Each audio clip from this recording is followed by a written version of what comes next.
Hello students आज हम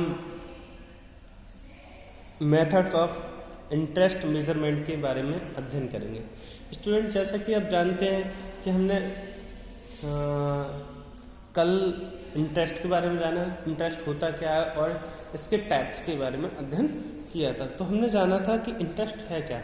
तो मैंने बताया था जब हमारी पसंद और नापसंद आ जाती है तो उसमें वो क्या चीज़ होती है, हमारी इंटरेस्ट कहलाती है।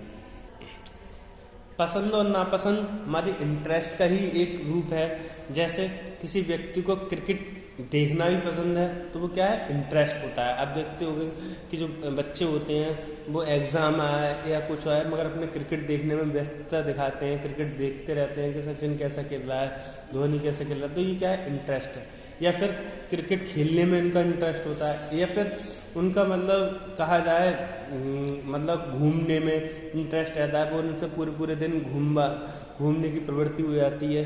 तो उस तरीके की चीज़ें क्या होती हैं, इंटरेस्ट होती हैं। किसी को मैथ करने का इंटरेस्ट होता है, मैथ मतलब पढ़ाई में ज़्यादा इंटरेस्ट नहीं है परंतु मैथ के क्वेश्चन जब आएंगे सामने तो उसे करने में उसे मज़ा आता है। तो ये क्या चीज़ें हमारे इंटरेस्ट होती है। मैंने बताया था इंटरेस्ट 2 टाइप्स की होती हैं, एक इनबॉर्न इंटरेस्ट और एक एक्वायर्ड इंटरेस्ट। इनबॉर्न इंटरेस्ट की बात करें तो वो जन्मजात होती हैं कि बच्चे में क्या होता है, मानव में जो रुचियां जन्म से मूल प्रवृत्ति के रूप में प्राप्त होती हैं तो वो जन्मजात या इनबॉर्न इंटरेस्ट कहलाती हैं। जैसे खेल कूदने की प्रवृत्ति, बच्चा कितना ही बड़ा हो जाए, क्रिकेट खेलना है या कि वो उसके जन्म से ही है कि उसे खेलना पसंद है तो वो खेलता रहेगा। और भी चीज़ें हो सकती हैं, जैसे कहा जाए बच्चों को, या जब वो जन्म से पैदा होता है तो कुछ बच्चों को क्या है कि फेवरेट फूड हो जाते हैं खाने में। किसी को पनीर पसंद है तो वो जब भी बूढ़ा भी होगा तो वो पनीर खाना उसे वो होगा। परंतु कुछ चीज़ें वातावरण से हो जाती हैं। मैंने बताया एक्वायर्ड इंटरेस्ट, अर्जित रुचियाँ। तो अर्जित रुचियों के बारे में बात करें तो ये क्या है, वातावरण पर ज़्यादा डिपेंड करती हैं कि वातावरण में कोई आदमी किसी को प्रेरणा के रूप में काम कर रहा है। जैसे मान लीजिए उसे मतलब जब वो पढ़ता था तो उसे अपने मास्टर से नफरत थी, क्या मास्टर क्या फालतू का काम कराते रहते हैं। और बचपन में जैसे जैसे उसे बड़ा हुआ उसने देखा कि मतलब उसके जानने वाले दोस्त वगैरह टीचर बने तो उन्हें सैलरी भी अच्छी मिल रही है और उन्हें काम भी कम करना पड़ रहा है, पढ़ाने में उसे आनंद आने लगा। तो ये क्या, उसे वातावरण के आधार पर उसके व्यक्ति में क्या हो गया, अर्जित इंटरेस्ट हो गया, एक्वायर्ड इंटरेस्ट हो गया टीचिंग करना।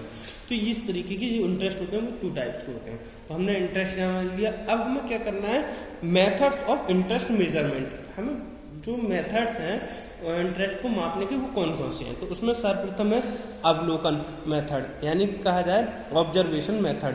ऑब्जर्वेशन मेथड में हम क्या देखते हैं कि बच्चों को केवल ऑब्जर्व किया, हमने उसका आकलन किया, ऑब्जर्वेशन करके देखते हैं। जैसे एज ए टीचर मैंने मान लीजिए किसी बच्चे को पढ़ा रहा हूँ और मैंने ऑब्जर्व किया कि इस बच्चे को क्या है, खेलना बहुत पसंद है, क्रिकेट अच्छा खेलता है, तो ये क्या हो सकता है, भविष्य में एक अच्छा क्रिकेटर बन सकता है। या मैंने ऑब्जर्व करते हुए देखा कि इसमें क्या है कि मैथ बहुत अच्छी करता है और जब मैं इससे थ्योरेटिकल पोर्शन पढ़ाता हूँ तो वो इसे याद नहीं रह पाता है, मगर परंतु मैथ करने पे बहुत अच्छी तरीके से मैथ का वो कर लेता है, सवाल कर लेता है। तो ये क्या है, मेरा ऑब्जर्वेशन है। इसके माध्यम से मैंने उसकी इंटरेस्ट को माप लिया। क्लियर। अब बात करता हूँ साक्षात्कार विधि या इंटरव्यू मेथड कहते हैं इसे। मान लीजिए आप लोगों ने देखा होगा कि जब हम जॉब करते हैं, जॉब के लिए जाते हैं और जॉब में इंटरव्यू होता है तो इंटरव्यू में वो क्या देखता है, हमसे हमारा रिज्यूम मांग लेगा या वीसी मांग लेगा। तो जो कहा जाए रिज्यूम जब देता है व्यक्ति तो रिज्यूम में क्या होता है, उसके इंटरेस्ट वगैरह देखे जाते हैं। उसमें लिखा है कि कहा जाए इंटरव्यू में लिखा होता है कि रीडिंग बुक या लिसनिंग म्यूजिक, तो इस तरीके की बात होती है। मान लो अब उसने कहा कि रीडिंग बुक है और उसने उसे किताब पढ़ने के लिए दी और उसने कहा कि वो कुछ दिन बाद होगा। अब मान लो उसने लिख तो दिया परंतु वो किताब नहीं पढ़ी, उससे जब पूछा उस बुक के बारे में, अरे सर मैं पढ़ नहीं पाया, तो वो उसके इंटरेस्ट नहीं है। इंटरव्यू से भी बहुत सारी चीज़ें पता चल जाती हैं। और मान लो उसने लिख दिया कि मतलब मेरा जो है बुक में पढ़ने में इंटरेस्ट है, और मान लो उसने 2-4 किताबों के इंटरव्यूअर ने 2-4 किताब के नाम पूछ लिए कि आपने उनकी किताब पढ़ी, उनकी किताब पढ़ी, परंतु वो नहीं बता पा रहा है, तो उसका वो क्या है, झूठा है। तो इंटरव्यू के माध्यम से भी हम किसी के इंटरेस्ट और इंटरेस्ट को पता लगा सकते हैं। तो ये क्या था, सेकंड जो ऑप्शन था वो क्या था हमारा, इंटरव्यू मेथड। अब हम थर्ड मेथड की बात करें तो क्वेश्चनयार मेथड होता है, इसको कहते हैं प्रश्नावली मेथड। तो जो प्रश्नावली मेथड होता है, हम देखते हैं, हमने किसी व्यक्ति को हमने बताया, हमने जब क्वेश्चनयार, हम पढ़ क्या रहे हैं, हम टूल्स का अध्ययन कर रहे हैं जिनसे हम किसी चीज़ की मापन कर सके। तो हमने सबसे पहले याद होगा तो हमने क्वेश्चनयार पढ़ा, उसके बाद हमने अनुसूची पढ़ी। तो जो हमने क्वेश्चनयार पढ़ा था, तो क्वेश्चनयार में हमने देखा था कि हम कई तरीके के क्वेश्चन बनाते हैं। क्वेश्चनों के आधार पर हम क्या देखते हैं, स्टूडेंट्स को ये बताने की कोशिश करते हैं कि बच्चा कितनी तरीके से कैसे पढ़ रहा है। मतलब क्वेश्चनों के आधार पर हम किसी के इंटरेस्ट जान सकते हैं। जैसे हमने मान लीजिए क्वेश्चन तुमने देखा होगा, ऑब्जेक्टिव भी होते हैं, डिस्क्रिप्टिव भी होते हैं, मैचिंग भी होते हैं और वन वर्ड भी होते हैं। तो हमने मान लीजिए किसी के बच्चे को जानने की कोशिश कर रहे हैं कि उसने धार्मिक ग्रंथों में कितना इंटरेस्ट है। तो हमने मान लो धार्मिक ग्रंथों के बारे में हमने इस तरीके से नहीं पूछा कि राम कौन थे, हमने कहा राम के बारे में उनकी जीवनी लिखो, उनके बारे में बताओ। तो उससे क्या होगा कि कुछ लोग उन्हें पॉजिटिव, 99% लोग उन्हें पॉजिटिव वे में भी देखते हैं, और मान ली 1% कोई लोग हैं पेरियार जैसे, तो वो उन्हें क्या देखते हैं, उनकी नेगेटिविटी भी देखते हैं। तो क्या है, हम उनके देख सकते हैं कि वो धार्मिक प्रवृत्ति के हैं या नहीं है, उन्हें धर्म को कितनी तरीके से जाना है। तो ये क्या हो सकते हैं, प्रश्नावली के नाम से हम डिस्क्रिप्टिव पूछ सकते हैं कि आप रामायण को अपने शब्दों में लिखो, तो वो किस तरीके से लिख रहा है। अगर वो नेगेटिव वे में लिख रहा है तो हम समझ सकते हैं कि वो धर्म के प्रति उसकी जो रुचि है वो अच्छी नहीं है, वो नास्तिक प्रवृत्ति का है। और अगर उसकी मतलब पॉजिटिव वे में लिख रहा है तो हम समझ सकते हैं कि उसके जो इंटरेस्ट है वो धार्मिक प्रवृत्ति का है, वो स्पिरिचुअल चीज़ों से ज़्यादा प्रभावित है और ईश्वर को मानता है। क्लियर। अब हम बात करते हैं अचीवमेंट टेस्ट की। हमने इसी तरीके से हमने अचीवमेंट टेस्ट की बात करें तो अचीवमेंट टेस्ट के लिए हम सबसे मुख्य उदाहरण हम बता दें।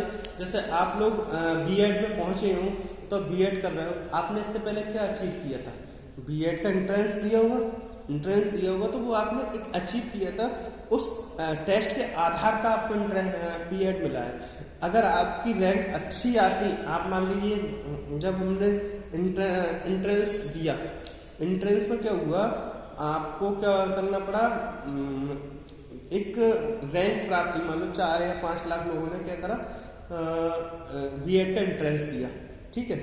अब इंटरेस्ट जब दे दिया आप लोगों ने, तो उसमें से आपकी किसी न किसी की कोई ना कोई रैंक आई होगी, किसी की 1 लाख, किसी की 22,000, किसी की 15,000, किसी की 22,300, किसी की कुछ। तो मान लीजिए जिसकी अच्छी रैंक आई है, मान लो किसी की 2,000 रैंक आई है, तो वो यहाँ प्राइवेट कॉलेज में थोड़ी ना आता, वो क्या करता है, गवर्नमेंट कॉलेज में पढ़ता। जैसे मान लीजिए किसी गर्ल्स की रैंक क्या आई है, 1,000, 2,000, 3,000, 4,000, 5,000 तक के बीच में आई है, तो वो क्या करती, NKBMG कॉलेज है, गवर्नमेंट है, वहाँ की फीस 5 या 10,000 होगी, वो 51,250 यहाँ पे थोड़े ना देती फीस के।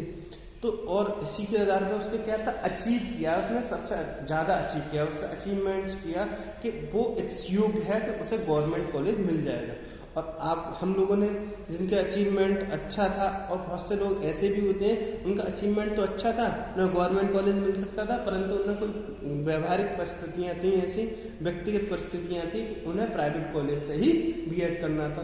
तो ये भी एक अचीवमेंट टेस्ट है। रैंक जो है आपको अचीवमेंट दिखा रही है कि आप इस इतना रैंक ला रहे हैं तो ये अचीव कर सकते हैं, और आप इससे ज़्यादा ला रहे हैं तो ये अचीव कर सकते हैं, और इससे ज़्यादा ला रहे हैं तो ये अचीव कर सकते हैं, और लास्ट आ रहे हैं तो आपको शायद कॉलेज भी ना मिले, आप बीएड करने योग्य भी ना हो।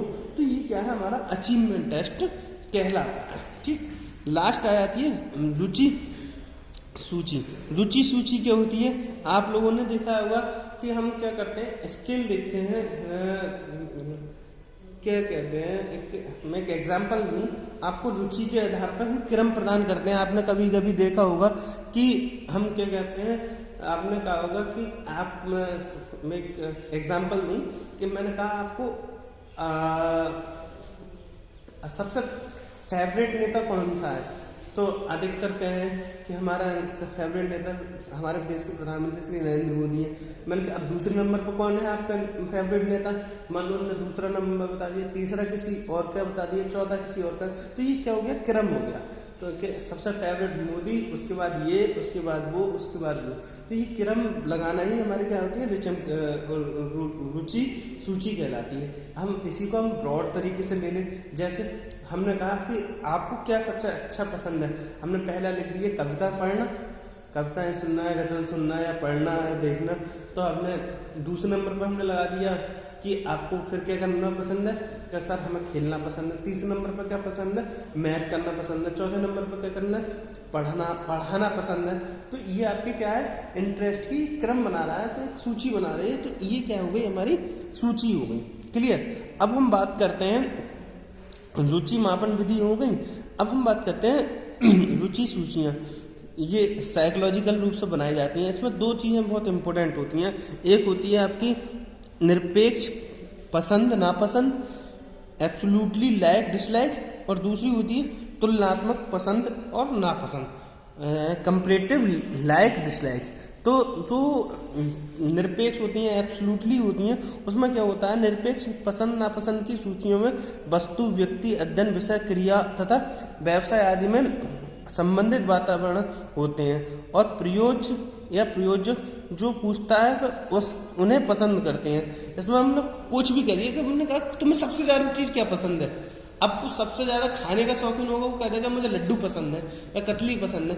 तो क्या हो गया हमने कोई लिमिट नहीं लगाई, सबसे ज्यादा आ गई। अब हम बात करते हैं तुलनात्मक में कि भाई आपको लड्डू पसंद है, कतली पसंद है। तो उसमें जो कंपैरेटिव होता है कि हमें लड्डू ज्यादा पसंद है, कतली कम पसंद है। तो इस टाइप की जो कंपैरेटिव होती हैं, या सबसे ज्यादा नापसंद चीज क्या है, सबसे ज्यादा नापसंद चीज में हमने डायरेक्ट कोई नाम ले दिया। उसने मान लो कह दिया कि मुझे करेला पसंद नहीं है, तो ये क्या हो गया, खाने वाली प्रवृत्ति हो गई। मैंने करेला पसंद नहीं, और क्या पसंद नहीं है, उन्हें क्या, मुझे करेला पसंद नहीं है और केले भी पसंद नहीं है सब्जी वाले। तो मैंने कि अब इसमें से कौन सा सबसे ज्यादा पसंद है, नापसंद है, नहीं सबसे ज्यादा क्या पसंद नहीं है, मुझे केले पसंद नहीं है। तो ये क्या हो गया, एक कंपैरेटिव तुलनात्मक अध्ययन हो गया। Thank you very much. ये हमने अध्ययन किया method of interest measurement. Thank you very much.